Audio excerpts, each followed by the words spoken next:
আমাদের টেক্সট ভ্যালুর পাশাপাশি আমরা ম্যাথমেটিক্যাল কম্প্যারিজনও করতে পারি কয়েকটা অপারেটরস ইউজ করে।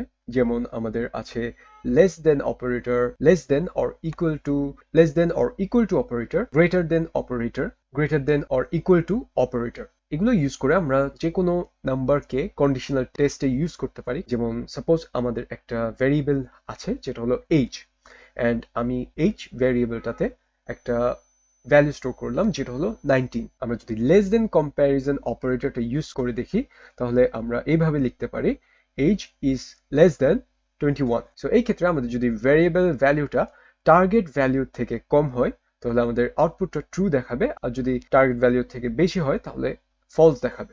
সো এই ক্ষেত্রে আমরা রেজাল্টটা ট্রু পেলাম। সেম ভাবে আমরা যদি less than or equal to অপারেটরটা দেখি তাহলে আমরা লিখতে পারি H is less than or equals to 21. So এই ক্ষেত্রে আমাদের যদি ভেরিয়েবলের ভ্যালুটা টার্গেট ভ্যালুর থেকে কম অথবা সমান হয় তাহলে এই ক্ষেত্রে আমরা ট্রু পাবো, আর যদি এর চেয়ে বেশি হয় তাহলে আমরা ফলস পাবো।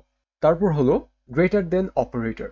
সো এই ক্ষেত্রে আমাদের যদি টার্গেট ভ্যালু থেকে ভেরিয়েবলের ভ্যালুটা বেশি হয় তাহলে আমরা ট্রু পাবো, আর যদি কম হয় তাহলে আমরা ফলস পাবো। সো এই ক্ষেত্রে আমরা ফলস পাচ্ছি। অ্যান্ড লাস্টলি আমাদের যেটা আছে সেটা হলো greater than or equal to operator. So এই ক্ষেত্রে আমরা চেক করব যে আমাদের ভেরিয়েবলটা টার্গেট ভেরিয়েবলের থেকে বেশি বা ইকুয়াল কিনা। সো এই ক্ষেত্রে আমাদের কোনোটাই কিন্তু সমান না। সো এই ক্ষেত্রে আমরা যে আউটপুটটা পাই সেটা হলো ফলস। সো এইভাবেই আমরা নিউমেরিক্যাল অপারেটরস দিয়ে কয়েকটা ম্যাথমেটিক্যাল কম্প্যারিজন করতে পারি।